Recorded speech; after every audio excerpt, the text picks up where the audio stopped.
Assalamualaikum warahmatullahi wabarakatuh. Innal hamdalillah nahmaduhu wa nasta'inuhu wa nastaghfiruh wa na'udzu billahi min shururi anfusina min sayyiati a'malina may yahdihillahu fala mudilla lahu wa may yudlilhu fala hadiya lahu. Asyhadu an la ilaha illallah wahdahu la syarika lahu wa asyhadu anna Muhammadan 'abduhu wa rasuluh. Allahumma salli ala sayyidina Muhammad wa ala alihi wa ashabihi wa man tabi'ahum bi ihsan ila yaumiddin. Amma ba'du. Allahumma inna nas'aluka ilman nafi'a wa nas'aluka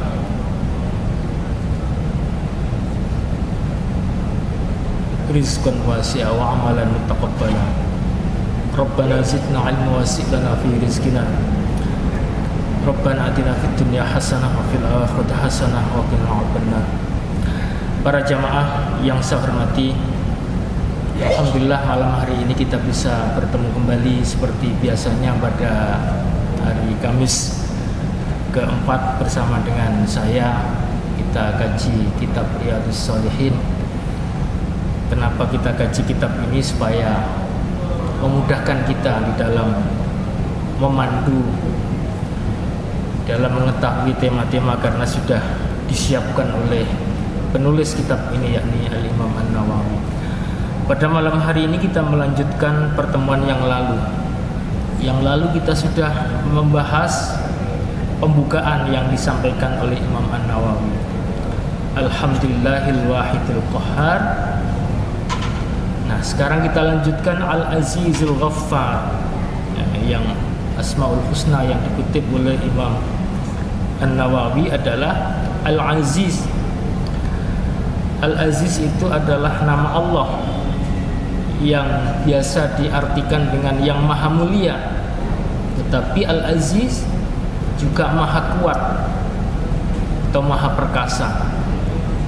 Di dalam Al-Quran antara lain misalnya disebutkan di dalam surat An-Naml ayat 78, wa huwal azizul alim. Dialah Allah yang maha mulia, al-alim, dan juga maha mengetahui. Kemudian di dalam surat Al-Hasyr, wa huwal azizul hakim. Dialah Allah yang maha mulia dan maha bijaksana. Nah, kemudian di dalam surat Az-Zumar, wa huwal azizul ghaffar. Allah yang maha pengampun, maha mulia tapi juga maha pengampun. Nah, di dalam surat Ar-Rum, wa huwal azizur rahim. Kemudian di dalam surat Al-Mulk, wa huwal azizul ghafur. Nah, kita mengenal Asmaul Husna yang sering diartikan dengan yang maha mulia. Di samping Al-Aziz ada Al-Karim, ya. Lalu apa perbedaan Al-Karim dengan Al-Aziz? Nah, Al-Aziz itu mulia yang dikaitkan dengan Allah yang maha kuat, yang maha perkasa. Sedangkan Al-Alim itu yang maha mulia yang dikaitkan dengan Allah yang maha dermawan, maha suci dari kekurangan, maha pemurah. Jadi kalau Al-Alim, Al-Karim itu maha mulia dalam kaitannya dengan kedermawanannya, dalam kaitannya dengan pemurahnya. Al-Aziz yang maha mulia dalam kaitannya dengan keperkasaan dan kekuatannya. Di dalam Al-Quran kaitannya dengan sifat Allah Al-Karim antara lain disebutkan di dalam surat Al-Infitar, ya ayyuhal insan ma gharraka bi rabbikal karim. Hai manusia, apakah yang telah memperdaya kamu berbuat durhaka terhadap Tuhanmu yang maha pemurah, ya, Tuhanmu yang maha mulia, yang maha dermawan. Jadi itu. Kemudian dilanjutkan dengan Al-Ghaffar. Setelah Imam Nawawi menyebutkan sifat Allah Al-Aziz, beliau menyebut sifat Allah Al-Ghaffar. Di dalam Al-Quran kaitannya dengan yang maha pengampun, ya, Allah yang maha mengampuni dosa. Ada redaksi di samping Al-Ghaffar ada Al-Ghafir. Tapi juga ada Al-Ghafur gitu ya.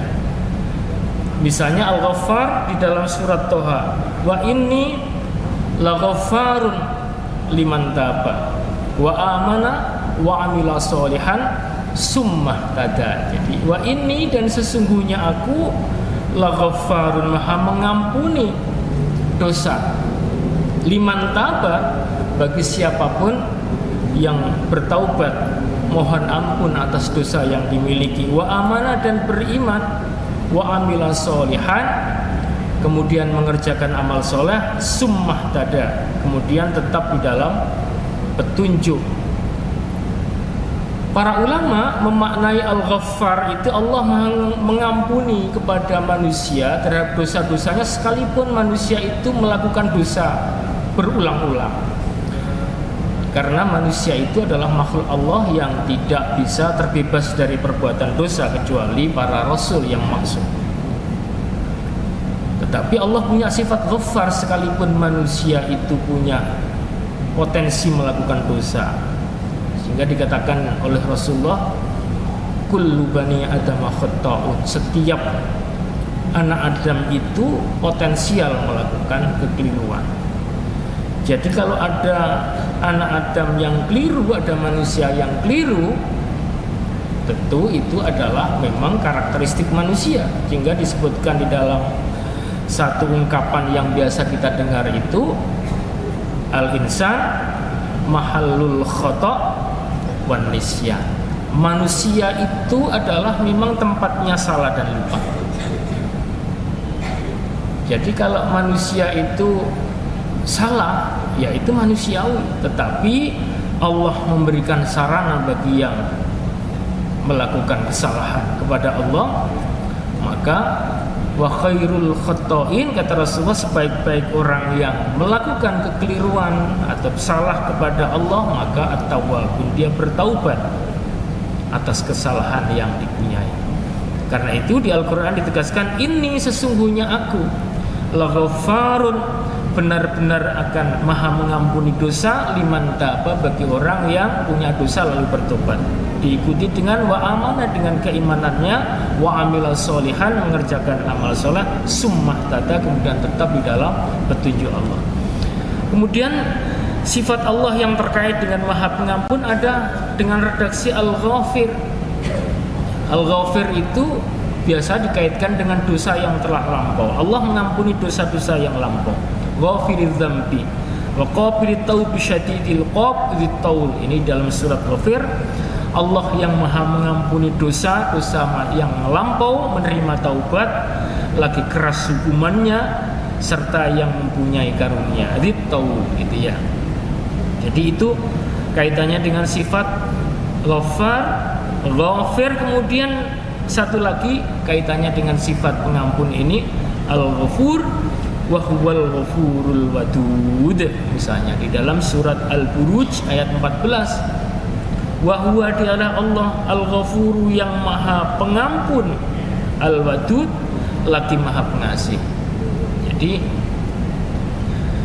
ini Imam Nawawi memilih ketika beliau menulis pembukaan di dalam kitab beliau, beberapa sifat Allah dicantumkan untuk mengantarkan sebagai muqaddimah. Ini adalah cara yang kalau kita lihat dari sudut pandang ilmu balaghah namanya bara'atul istihlal, gitu ya. Satu permulaan yang cakap ya, di dalamnya memuat poin-poin yang itu punya kaitannya dengan apa yang akan dibahas di dalam kitab ini. Karena itu dipilah, tidak semua Asmaul Husna dicantumkan di sini, tetapi yang punya konteks dengan pembahasan yang ada di dalam kitab beliau ini. Kemudian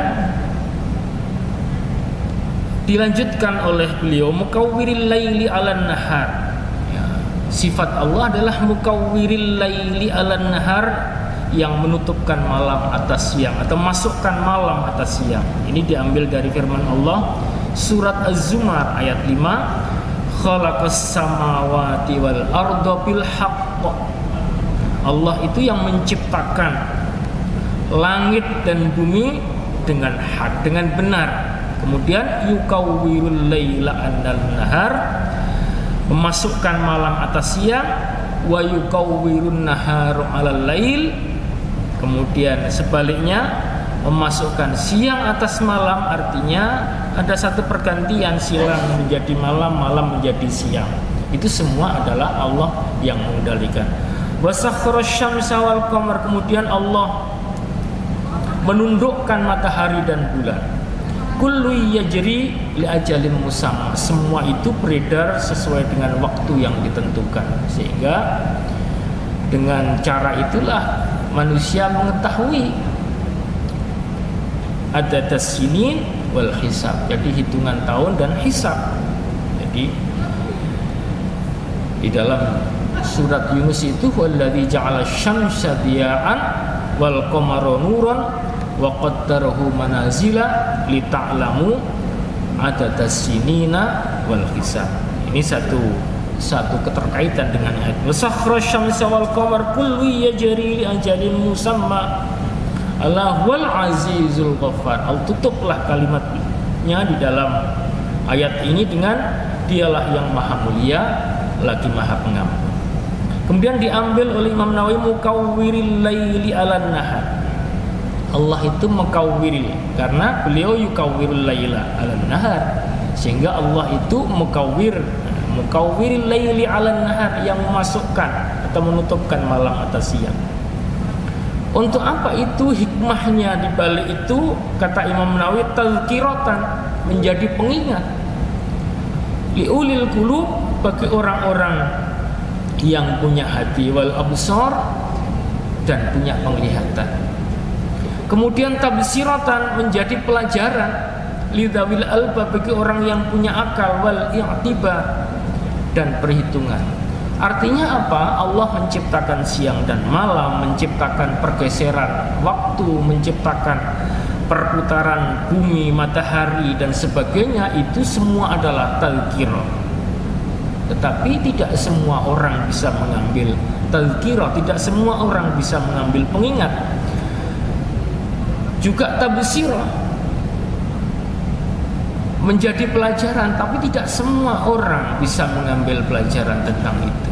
Hanya orang-orang tertentu. Siapakah itu orang yang bisa mengambil pelajaran terhadap itu? Antara lain misalnya disebutkan di dalam surat Al-Imran, inna fi khalqis samawati wal ardi wa ikhtilafil laili wan nahari la ayatil liulil albab. Jadi kalimat Imam Nawawi yang beliau menekankan tazkiratan liulil qulub wal absar wa tabsiratan lidzawil albab wal i'tibar.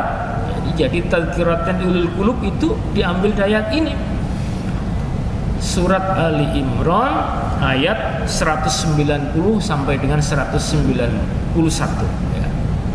Inna fi khalqis samawati wal ardi, sesungguhnya di dalam penciptaan langit dan bumi, waqtilafil laili wan nahar, dan bergeser silih bergantinya siang dan malam, semua itu la ayatil liulil albab, menjadi tanda-tanda bagi orang-orang yang punya akal. Nah, orang yang punya akal siapa yang disebut ulil albab itu? Orang yang disebut ulil albab itu di sini disebutkan alladzina yadhkurunallah, orang-orang yang selalu berzikir kepada Allah, qiyaman dalam keadaan berdiri, wa qu'udan dalam keadaan duduk, wa ala junubihim, dan ketika ada di dalam pembangkiringan. Kemudian wa yatafakkarun, mereka itu berfikir, bertafakkur fi khalqis samawati wal ardi, di dalam penciptaan, kaitannya dengan penciptaan langit dan bumi itu, sehingga sampailah pada simpulan Rabbana ma khalaqta hadza batila. Semua ini, mahai Tuhanku, tidak Engkau ciptakan semua realitas ini sesuatu yang sia-sia. Maka kemudian bertasbihlah, subhanaka faqina adzabannar, maha suci Engkau, karena itu lindungilah kami dari azab neraka. Jadi ketika disebutkan mukawwirul laili 'alan nahar, mukawwirul laili 'alan nahar, ya, Allah itu punya sifat sebagai mukawwirul lail, yang memasukkan malam atas siang, Dan sebaliknya, siang atas malam itu semua adalah tanda, itu semua adalah iktibar. Tetapi yang bisa mengambil iktibar itu adalah orang-orang yang disebut ulul albab, atau juga disebut orang ulul absar, yang punya penglihatan jernih, punya daya nalar, ya, yang dia selalu melihat realitas itu diikuti dengan zikir, dan zikir itu dikaitkan dengan tafakkur, berpikir, sehingga pekerjaan orang-orang ulil albab ini efektif hidupnya, ya. Kenapa? Karena dia selalu melihat realitas itu sebagai ilmu yang akan mendorong, yang akan meningkatkan kepatuhan, yang akan meningkatkan keimanan pada Allah Subhanahu wa taala. Para jamaah, jadi ilmu itu seharusnya meningkatkan kedekatan kita kepada Allah. Bagi orang yang punya ilmu tapi kemudian gagal untuk bisa dekat dengan Allah, sebenarnya dia orang yang gagal. Sehingga di dalam satu hadis, man izdada ilman walam yazdadan lam yazdad minallahi illa budan. Siapa yang tambah ilmunya walam yazdadan tetapi tidak tambah petunjuknya, maka sesungguhnya walam yazdad ilallahi walam yazdad minallahi illa budan, tidak bertambah dari sisi Allah kecuali jauhnya. Artinya tambah ilmu bukan tambah dekat kepada Allah, tetapi tambah jauh.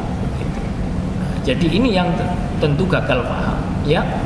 Padahal ilmu itu seharusnya mengantarkan kita menjadi dekat. Ilmu apa saja.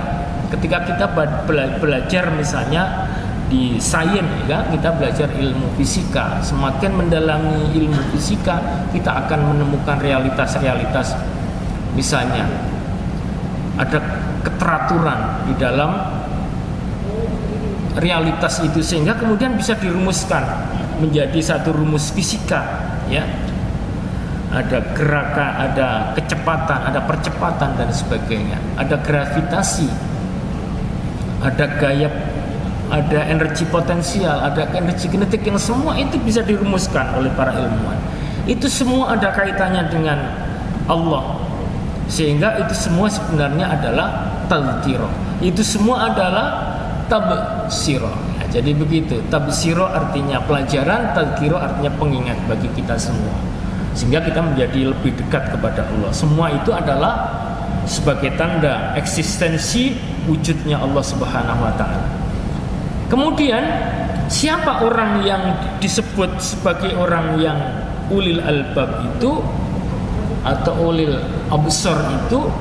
Kata Imam Nawawi, ulil albab bil absar itu allazi aiqadha, yaitu yang Allah membangunkan min khalqihi, dari hambanya ini, man istofahu, orang yang dipilih oleh Allah. Nah, setelah dipilih itu fazahadahum, maka menjadilah mereka itu menjadi orang yang zuhud fi hadzidar, di dunia ini. Ya. Jadi orang-orang yang berpikir itu sebenarnya gambarannya seperti orang yang dibangunkan oleh Allah, bukan orang yang tidur. Sehingga Rasulullah SAW di dalam sabda beliau menyampaikan masalul ladzina yadhkuru rabbahu, perumpamaan orang yang berzikir, yang mengingat kepada Tuhannya, walladzina la yadhkuru rabbahu, dengan orang-orang yang tidak berzikir pada Tuhannya. Kata Nabi itu masalul hayyi, seperti orang yang hidup, wal mayyit, dan orang yang mati. Orang yang mati itu sama dengan orang tidur. Jadi kok ada orang hidup itu tidak berzikir kepada Allah, tidak bertafakkur, tidak bisa mengambil iktibar terhadap realitas yang dia lihat, maka sebenarnya orang ini seperti aja orang-orang mati gitu ya, atau orang tidur, belum bangun. Nah, barulah ketika dia bangun, maka tercerahkanlah dia bisa mendapatkan pelajaran dari realitas yang dia temui. Karena realitas yang ada di sekitar kita ini semua adalah sumber pelajaran bagi kita. untuk mendekatkan diri kepada Allah. Kemudian wasagolahum, dan Allah membuat mereka itu bimuraqabati, untuk sibuk wa idamatil afkar, untuk terus mendekatkan diri kepada Allah dan membiasakan berpikir, wa mulazamatil ittihadi wal ittika, dan menetapi terhadap nasihat dan pelajaran. Jadi orang-orang yang memang tercerahkan ini adalah orang-orang yang selalu menggunakan waktunya secara efektif dan efisien, ya. Efektif artinya menghasilkan guna, efisien artinya waktunya itu walaupun pendek tapi hidupnya manfaat secara optimal. Jadi karena itu para ulama kalau kita cermati, beliau-beliau ini sebagai profil orang-orang yang seperti itu. Imam Nawawi misalnya, beliau wafat di usia 43 tahun dengan karyanya yang sudah luar biasa.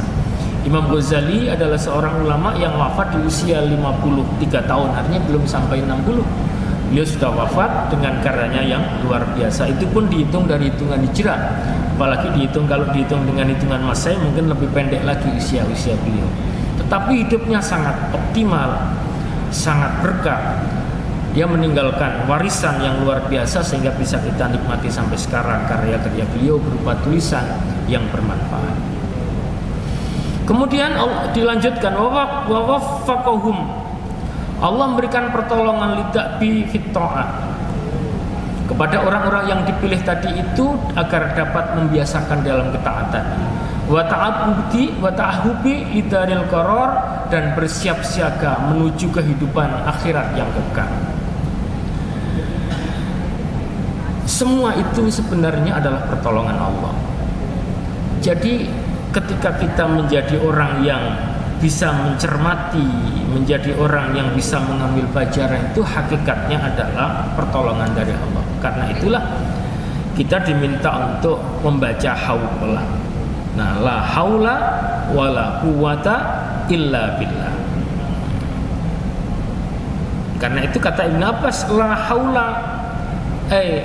haula bina alal amali bit ta'ah illa billah. Wala quwata illa billah, ay la quwata lana ala tarkil maksiyah illa billah. Jadi sebenarnya manusia itu bisa taat kepada Allah, bisa menggunakan waktunya efektif, sekaligus bisa secara konsisten menjaga diri untuk bisa meninggalkan godaan maksiat, maka itu semua adalah pertolongan dari Allah. Sehingga agar kita termasuk golongan yang seperti itu, kita diajari zikir oleh Rasulullah, la haula wala quwata illa billah. Tidak ada daya, ya, la haula, tidak ada daya untuk bisa menjalani ketaatan, wala quwata, dan tidak ada daya kekuatan untuk meninggalkan maksiat illa billah, kecuali dengan pertolongan Allah Subhanahu wa taala. Kemudian saya lanjutkan. Amma ba'du faqad qala Allah taala, adapun sesudah itu Allah Subhanahu wa taala berfirman, wa ma khalaqatul jinna wal insa illa liya'budun ma uridu minhum mir rizqin wa ma uridu an yut'imun. Jadi begitu. Ini surat Al-Dzariyat ayat 56-57. Allah berfirman, wa ma khalaqtu, aku tidak menciptakan al-jinna, kepada jin, wal insa, dan manusia, illa liya'budun, kecuali untuk beribadah. Liya'budun itu ada ya-nya di belakang yang dibuang, ya, ya mahdhuf. Jadi kalau dibaca lengkap, kalau tidak dibuang, illa liya'buduni, begitu ya. Artinya kecuali beribadah kepadaku. Ini orientasi yang mesti harus kita ketahui, yang mesti harus kita sadari sebagai manusia. Untuk apa kita diciptakan oleh Allah? Allah menyampaikan manusia diciptakan adalah untuk mengabdi, untuk beribadah kepada Allah. Maka semua sebenarnya ketika kita menjalani kehidupan di dunia ini harusnya mengarah pada orientasi pengabdian itu. Nah, di dalam pengabdian ada kepatuhan, ada ketaatan. Karena itulah kita di dalam hidup ini tidak boleh sak maunya, kan begitu ya. Kemudian Allah melanjutkan, ma uridu minhum, Allah tidak mengendaki dari manusia ini mir rizkin. Ya, karena Allah tidak mengendaki rezeki dari manusia. Wong Allah itu yang maha memberi rezeki. Bagaimana mungkin Allah berharap rezeki dari manusia? Allah enggak butuh itu. Kemudian wa ma uridu, aku juga tidak butuh, kata Allah, ayyut imun, ayyut imuni. Allah tidak membutuhkan untuk diberi makan. Jadi ayyut imun ini juga sama tadi, itu ada ya makhdhuf, ayyut imuni begitu ya. Allah tidak butuh makan dari manusia karena Allah yang maha memberikan rezeki. Nah, maka dari sinilah kemudian Imam An-Nawawi menyimpulkan wa hadza tasrihun, dari ayat ini maka tegaslah bi annahum, bahwa manusia itu khuliqu, diciptakan lil ibadah, untuk mengabdi menyembah kepada Allah. Maka fahaqqu alaihim al-iqtina'u bima khuliqu lahu, maka jelas atas mereka agar menjadi perhatian untuk apa mereka diciptakan. Wal iradu an hududid dunya bizaadah, dan menghindari dari kesenangan dunia dengan cara berlaku zuhud. Nah, ini pertanyaannya, apakah berarti dengan demikian kita ini nggak boleh senang di dunia? Tentu tidak demikian maknanya. Artinya ketika kita menjalani kehidupan di dunia ini, maka kita mesti menyadari ini bukan tempat kita berpijak untuk selamanya. Jangan lupa nanti kita akan kembali ke akhirat, dan akhirat itu disebutkan di dalam Al-Quran, al-akhiratu khairu wa abaq, akhirat itu lebih kekal, lebih baik dan lebih kekal. Kita semua itu akan ke sana. Maka kata Imam Nawawi, fa innaha, maka sesungguhnya dunia itu darunafatin, tempat yang akan berakhir. La mahal ikhlat, bukan tempat yang abadi. Dunia itu markabuburin, ya, tempat melintas, bukan la mangsidu kuburin, bukan tempat bersenang-senang untuk selamanya. Masyra'ul infisam, jalan yang terputus, artinya ada akhirnya. La mawatinud dawam, bukan tempat tinggal untuk selama-lamanya.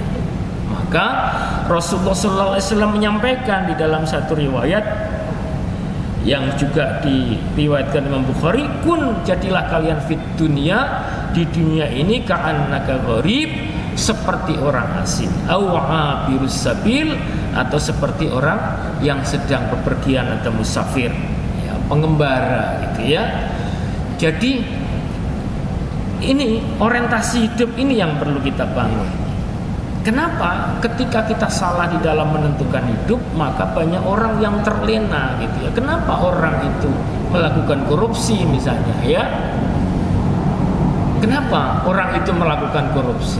Dia pikir dengan korupsi itu, dengan uangnya itu, dia akan gunakan untuk banyak hal, untuk keluarganya, untuk anaknya, begitu ya.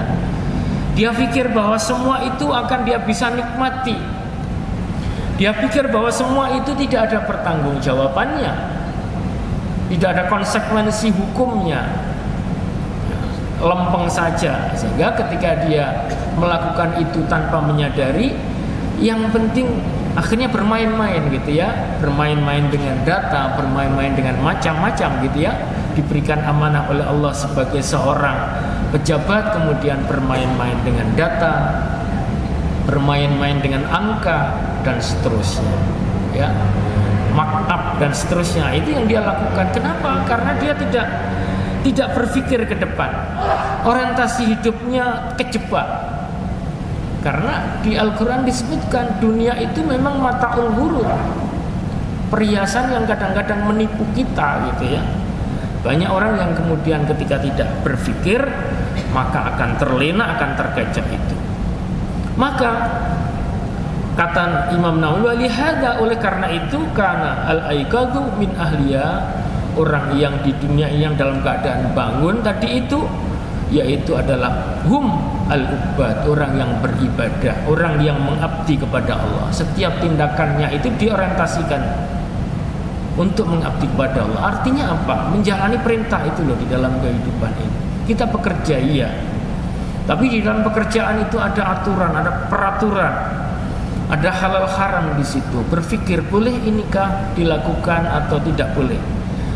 Nah, jadi orang yang beriman, orang yang terbangun, orang yang menyadari orientasi hidupnya adalah akhirat, maka akan melahirkan dua hal. Yang pertama adalah sikap hati-hati. Nah, sikap hati-hati itu nama lain dari takwa, gitu ya.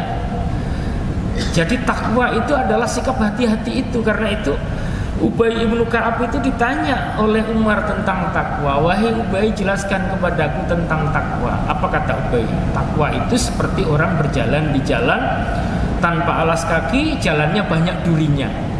Nah, jadi gitu ya. Kenapa? Dengan jalan di jalan tanpa alas kaki banyak durinya, maka hati-hati dia di dalam menjalani. Hati-hati dia tidak berani melakukannya dengan sembrono. Jadi begitu ya. Maka Allah Nabi Muhammad menyampaikan masalul ladzi yadhkur rabbahu walladzina yadhkuru rabbahu masalul hayy wal mayyit. Tadi hadis sudah saya baca. Kemudian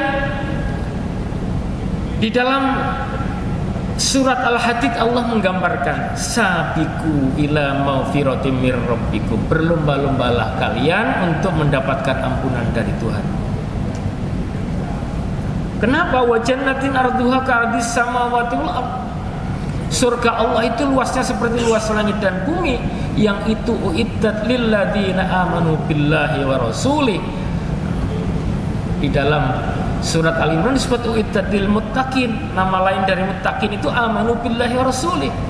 Dzalika fadlullah yu'tihi man yasha wallahu dzul fadlil azim. Surga itu adalah karunia Allah yang dianugerahkan kepada siapapun yang dikehendaki. Allah Maha pemilik karunia yang maha besar. Maka di dalam surat Al-Imran wasarihu ila maghfiratin mir rabbikum wa jannatin arduha samawati wal ardu uiddat lil muttaqin. Berarti kita memang harus cepat-cepat itu mohon ampunan, jangan sampai kita lewat di dalam hidup ini. Supaya sementara kita ini nggak tahu kapan kita diambil. Nah, para jamaah, satu sisi kita ditekankan bahwa orientasi hidup kita di akhirat, ya, bahwa kita ini semua akan kembali kepada akhirat. Tetapi kita untuk menuju akhirat, kita semua ini ada di dunia, kan gitu. Sedangkan di dunia ini juga disebutkan manusia itu punya tugas, wa ansha'akum minal ardi wastakmarakum fiha. Dialah yang menciptakan kamu di bumi ini dan menjadikan kamu sebagai pemakmurnya. Manusia itu punya mission, punya menjadi pemakmur bumi itu. Karena itu tadi itu fungsinya. Maka di dalam menjalani kehidupan ini harus menyadari orientasinya dia ke akhirat. Berarti implikasinya apa? Hati-hati di dalam menjalani hidup ini. Yang kedua, agar kita banyak berkarya untuk kebaikan. Karena Nabi menyampaikan khairun nas anfa'uhum linnas. Manusia yang terbaik itu yang banyak manfaatnya, memberikan kebaikan untuk orang lain. Kan gitu. Jadi sebenarnya orientasi di akhirat itu tidak berarti orang itu hidupnya untuk sembahyang di masjid saja, tidak. Tapi hidup di dalam menjalani hidup ini dilakukanlah dengan penuh kehati-hatian. Jangan sampai melanggar norma yang dilarang oleh Allah. Yang kedua, berusaha menyajikan, mendermakan hidupnya untuk sebanyak-banyaknya melakukan kebaikan yang bermanfaat untuk masyarakat. Nah, jadi itu implikasi dari sikap hidup yang berorientasi akhirat yang diajarkan oleh Rasulullah. Jadi orang yang seperti ini sebenarnya orang yang hidupnya itu tadi saya sebutkan efisien, tidak lama tetapi banyak karyanya. Yang kedua, efektif, berhasil guna, apa yang dilakukan itu menghasilkan sesuatu yang bermanfaat. Kemudian ma'asyiral muslimin, sedikit kita akan lanjutkan ya. Ibadah, kita sering mendengar kata ibadah. Ya, tadi disebutkan wa ma khalaqtul jinna wal insa liya'budun. Nah, apa yang dimaksud dengan ibadah itu? Nah, ibadah itu secara bahasa artinya adalah al-khudu atau tunduk. Jadi disebut ibadah itu tadzallul, merendahkan diri kepada Allah. Nah, tetapi secara istilah satu definisi yang cukup luas itu definisi yang disampaikan oleh Ibnu Taimiyah ya. Ibnu Taimiyah mendefinisikan ibadah itu gampang. Ismun jami'un likulli ma yuhibbullahu wa yarda. Ibadah itu nama dari satu aktivitas apapun yang dimana aktivitas itu Allah senang dan ridho dengannya. Nah, jadi itu. Jadi kalau kita bekerja dengan niat mencari rezeki untuk menghidupi keluarga, agar keluarga kita itu tidak menjadi orang yang minta-minta, agar keluarga kita itu menjadi orang yang berdaya, agar keluarga kita menjadi keluarga yang berwibawa, Allah senang dengan itu. Maka aktivitas kita tampaknya amalia keduniaan seperti itu dihitung ibadah oleh Allah. Jadi itu ibadah. Kita belajar. Dengan belajar itu kita bersemangat mencari ilmu. Dengan ilmu itu kita harapkan kita akan menjadi membuka cakrawala kita untuk lebih dekat kepada Allah satu sisi. Yang kedua akan menjadi alat bagi kita untuk berkarya di dunia ini, memperbanyak nilai-nilai amal soleh yang bermanfaat bagi orang lain. Itu ibadah. Karena itu Allah suka dan ridho gitu ya. Karena itu disebut ibadah itu tadi ma yuhibbullahu wa yardah minal aqwa. Dari ucapan kita memberikan nasihat pada orang lain, ketemu orang berikan nasihat. Wal a'mal, dan perbuatan al batinah wal zahirah, baik yang batin maupun lahir. Jadi ini ada satu hadis begini ya. Ada orang miskin ya, kebetulan ketika melihat orang kaya itu dimotivasi oleh Nabi berlomba-lomba untuk mensedekahkan hartanya. Orang kaya pada bersedekah gitu ya. Kemudian ada orang miskin, dia nggak bisa bersedekah, curhat kepada Nabi. Jadi curhat kepada Nabi, apa katanya dia? Ya Rasulullah, wahai Nabi, dhahaba ahlut dusur bil ujur. Enak orang kaya itu, kata dia. Mereka bergelimangan, jadi pergi menghadap Allah dengan pahala yang banyak. Betapa tidak, yusalluna kama nusalli, mereka itu salat seperti kami juga salat. Yasumuna, mereka itu semua puasa kama nasumu, seperti kita juga puasa. Tetapi wa yatasaddaquna bifuduli ambali, mereka itu sedekah dengan kelebihan hartanya. Lah aku ini kan apa yang saya sedekahkan? Jadi ini sedemikian itu motivasinya, okay? Jadi inilah satu gambaran motivasi yang terbangun dari tradisi yang dibangun di masa Rasulullah. Nah, ini mungkin akan menjadi pengingat bagi kita, pendorong bagi kita semua. Mungkin begitu kaji kita pada malam hari ini. Kita akan lanjutkan di pertemuan lanjutannya ya. Jadi sikap apa yang bisa bangun di dalam kehidupan di dunia ini dalam konteks agar kita menjadi orang yang cerdas tadi itu. Mudah-mudahan kaji kita bermanfaat. Kita akhiri dengan doa. A'udzubillahi minasyaitonirrajim. Allahumma shalli ala Muhammad wa ali Muhammad walhamdulillahirabbil alamin.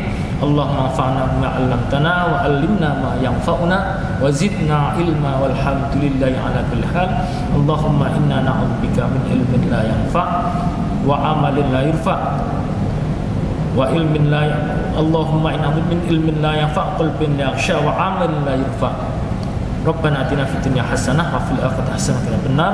Subhana rabbika rabbil izzati amma yasifun wa salamun alal mursalin walhamdulillahi rabbil alamin. Assalamualaikum warahmatullahi wabarakatuh.